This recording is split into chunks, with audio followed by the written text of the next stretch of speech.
My experience with the world pandemic. Hannah Meeks.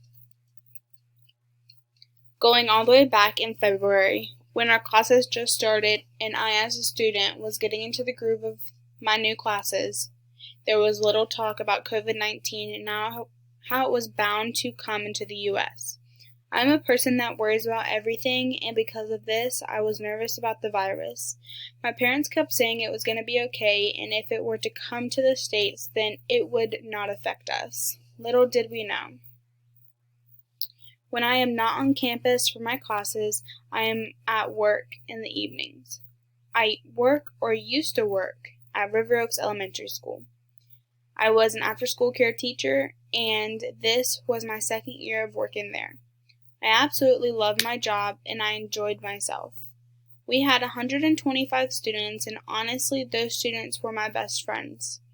Since I was there for just about 2 years, I am familiar with the students' families.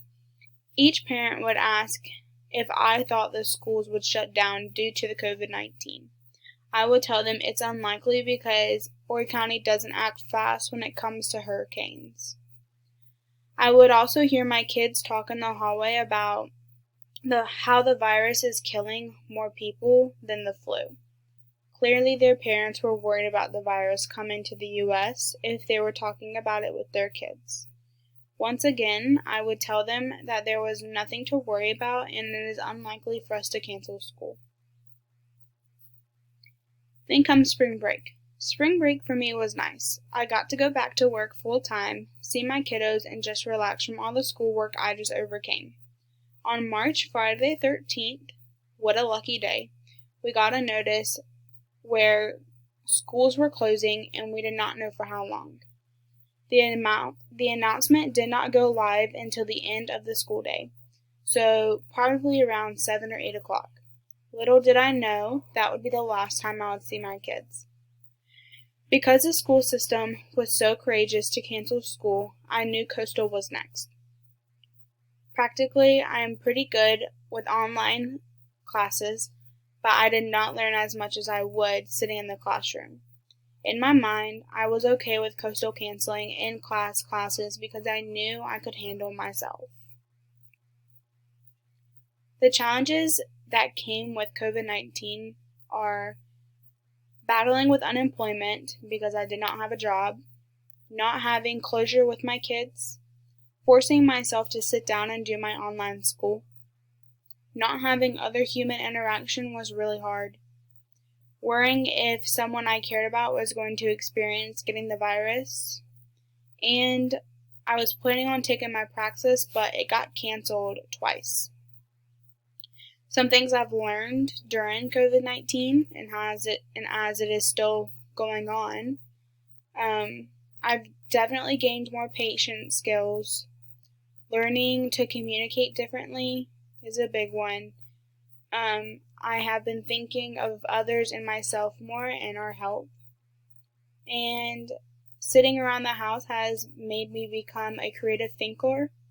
And then I have gained some pretty good online shopping skills. Overall, it has been hard not being able to go outside of my house without thinking, okay, do I have hand sanitizer? Do I have Clorox wipes in my car? Stick to the list. I mean, I think it's so crazy that you can hardly find any toilet paper or paper towels at any store, and when you do, you better grab them or you'll regret it. Or how the stores are having meat shortages. Everyone is taking all of the meat in the stores, and it's a miracle if you find any. Another thing that has affected my family and I would be my mom works in the school system, so she's not working anymore, and my dad is a manager at a restaurant. He's not working anymore either. I live at home, and we are all home now, all the time. Due to my dad not having a job, him and I both are on unemployment, and it is just so strange to think about how my parents must feel. My mom and I recently went to food distribution and we felt guilty and we belittled ourselves for it. But after thinking about it, we don't need to think like this because almost all of the families in America are in our situation. I'm incredibly blessed that out of all the things that has happened, my family has had the chance to spend more time together and just make more memories. Before, we would just pass by each other because we all had different schedules. That is the one thing that I'm super thankful for, is the opportunity to spend more time with my family.